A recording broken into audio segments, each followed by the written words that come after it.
Starting off today, we see a user by the name of D_909 who has accomplished quite a notable feat. What exactly does that entail? Well, he successfully managed to achieve a 100% loss over the course of a year and is now left with a notable $10.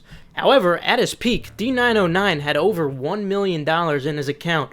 Another user puts it quite simply, a mere $10 remains out of what was once an abundant $1 million threshold. The amateur investor clings into the memories of what could have been and will now rely on his parents for both food and water. Onlookers gawk at the costly mistake and hope not to face a similar fate of their own. Like some of the other users, I also was curious about his positions, so my initial hypothesis was most likely GameStop, so I decided to investigate a little bit. Not surprisingly, it was GameStop that caused the initial gain, and in a reply, he actually gave an explanation regarding his psychology behind why he never sold. Well, bears make money, bulls make money, but pigs do get slaughtered. Unfortunately, as he said it himself, it would have only been a few $100,000 only, after settling his debt and taxes, and walked away. In fact, we could actually go back further to see his golden age prior to the imminent destruction of his portfolio. But on the bright side, at least that $350,000 debt is only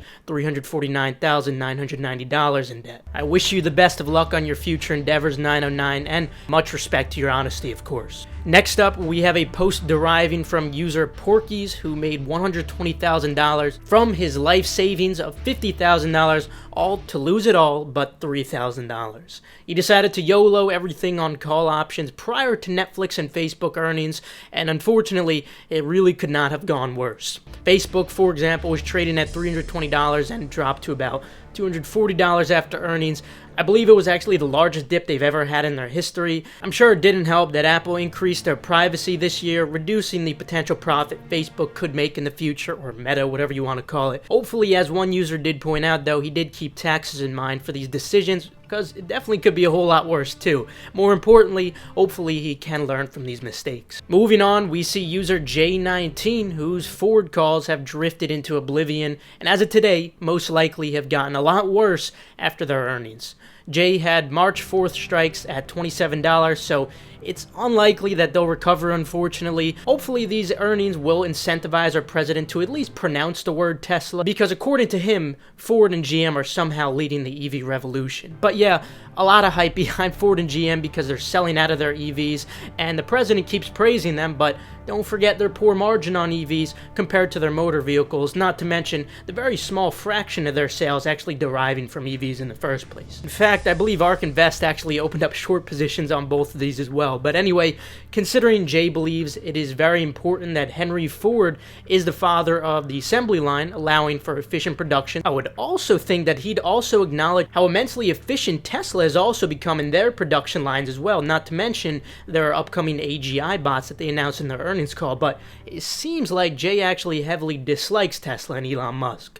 It seems like a contradiction to me, but either way, much respect to your honesty, Jay, and I do suppose it isn't over until the fat lady sings anyway, so keep hope alive, brother. Moving on, we have Turd Lipstick, who lost about $20,000 instantly, another victim of Facebook's earnings. Unfortunately, he had purchased about $97,000 worth of shares at $323, only to later sell them at $252, resulting in about a whopping $20,000 loss. On the bright side, you did sell out before it did get worse, and you still do have a lot of money to play with, so keep your head up, Turd Lipstick, it's not over yet. Unfortunately, it did seem that some of his decisions were influenced by his fellow peers, which is normally a good idea, right?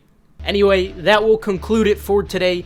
If you're new to the channel, feel free to subscribe and leave a like. I'm trying to overtake my brother Keith's YouTube channel within 2 years or so hopefully we could get there. As for all the folks we discussed today, much respect to all you guys for being open and honest about your losses. You have my immense respect, and I wish you all a quick recovery, of course. I initially made this channel to try to be funny, but evidently that did not work out at all, so I figured we could try out something new in my free time when I'm not busy coding or losing money on my investments.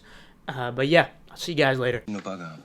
Tu li conosci alla Mississoi, veramente bestia. Riescono chi fanucci avevo permesso di mangiare in persona per travagliare in sto quartiere. E gli un giudo Galici. Lei mi pagare $100 l'uno e basta.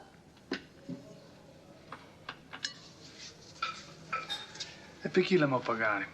Vedo, ci pensiamo neanche. Ah sì, ma io è solo, noi ci siamo tre. E io è armato e noi ci siamo armati. Perciò, per chi c'è la medaglia a io non ci sarà moneta. Tu non capisci. Chi so è lo so quartiere. Eh sì, ma io conosco lui Casino Rioco e un girone non è da Fanucci. Come? De Jordan Greek da Seconda Avenue, Frank Pignataro, 25 strade e un girone non è da Fanucci. Si di un pagano niente a Fanucci, qualche altro a Ragoghi per Maranzallo. Andiamo a pagare. È meglio per tutti gli altri. Non ti preoccupare.